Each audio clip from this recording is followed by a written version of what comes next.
ಏನೊಬ್ಬ ಬಳ್ಳಾರಿ ಮೂಲದ ಒಬ್ಬ ಅನ್ಯಮತೀಯ ಸಮೀರ್ ಅನ್ನುವಂಥ ಒಬ್ಬ ವ್ಯಕ್ತಿ, ಒಬ್ಬ ಯುವಕ ಒಂದು ಯೂಟ್ಯೂಬ್ನಲ್ಲಿ ಸೌಜನ್ಯ ಪ್ರಕರಣವನ್ನು ಮಾತಾಡೋದ್ರಿಂದ ಹಿಡಿದು ಇಡೀ ಮಿಲಿಯನ್ಸ್ ಆಫ್ ವ್ಯೂಸ್ ಹೋಯಿತು ಅಂತೇಳಿ ಅದನ್ನು ನೆಪ ಇಟ್ಕೊಂಡ್ಬಿಟ್ಟು ಒಬ್ಬ ಯೂಟ್ಯೂಬರ್ಗೆ ಇನ್ನೊಂದು ಇಬ್ಬರು ಮೂವರು ಸಪೋರ್ಟ್ ಮಾಡುವಂಥದ್ದು.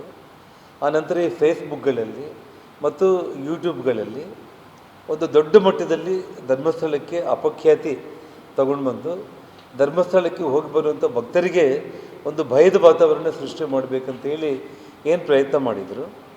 ಆ ಒಂದು ವಿಚಾರದಲ್ಲಿ ಇವತ್ತೇನು ಯೂಟ್ಯೂಬರ್ಸು ಮಾಡಿರುವಂಥ ಒಂದು ಅಪಪ್ರಚಾರ, ಆ ಸುಳ್ಳನ್ನು ನಿಜ ಮಾಡ್ಕೊಳ್ಳೋದಕ್ಕೆ ಪ್ರಯತ್ನ ಮಾಡಿ ಒಬ್ಬ ಮುಸುಗುದಾರಿ ಒಬ್ಬ ಚಿನ್ನಯ್ಯ ಅನ್ನೊಬ್ಬ ವ್ಯಕ್ತಿಯನ್ನು ಕರ್ಕೊಂಡು ಬಂದು, ಒಬ್ಬ ಸುಜಾತ ಭಟ್ ಅನ್ನುವಂಥ ಒಬ್ಬ ಹೆಣ್ಮಗಳನ್ನು ಕರ್ಕೊಂಡು ಬಂದು ನಾಟಕಗಳನ್ನು ಮಾಡಿ ಧರ್ಮಸ್ಥಳದ ಬಗ್ಗೆ ಏನು ಅಪಪ್ರಚಾರ ಮಾಡೋದಕ್ಕೆ ಅವ್ರು ಹೊರಟಿದ್ರು. ಇವತ್ತು ಎಲ್ಲ ನಮ್ಮ ಮಾಧ್ಯಮ ಸ್ನೇಹಿತರುಗಳ ಮೂಲಕ SIT ಮೂಲಕ ಇದೆಲ್ಲವೂ ಕೂಡ ಷಡ್ಯಂತ್ರ ಅನ್ನುವಂಥದ್ದು ವಿಚಾರ ಅವತ್ತು ನಾನೇನು ಹೇಳಿದೆ ಅದು ಇವತ್ತು ಹೊರಗಡೆ ಬಂದಿದೆ.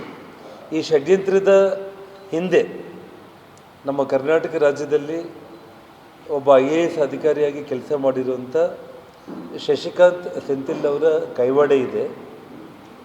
ಇದೆಲ್ಲದಕ್ಕೂ ಕೂಡ ಮೂಲ ಮತ್ತು ಆ ಮುಸುಗುದಾರಿ ಚಿನ್ನಯ್ಯ ಏನಿದ್ದಾನೆ ತಮಿಳುನಾಡಲ್ಲೇ ಸುಮಾರು 11 ವರ್ಷಗಳ ಕಾಲ ನಮ್ಮ ಕರ್ನಾಟಕವನ್ನು ಬಿಟ್ಟು ಹೋಗಿ 11 ವರ್ಷಗಳ ಕಾಲ ಅಲ್ಲೇ ವಾಸ ಇದ್ದಾನೆ ಅಂತೇಳಿ ಮೊದಲು ಹೇಳಿದ್ದು ನಾನು ಇಡೀ ಮಾಧ್ಯಮಗಳಲ್ಲಿ. ಯಾರಿಗೂ ಕೂಡ ಮುಸುಗುದಾರಿ ಯಾರು, ಯಾವ ಊರು, ಎಲ್ಲಿಂದ ಅನ್ನೋದು ಗೊತ್ತಾಗಿದ್ದಿಲ್ಲ.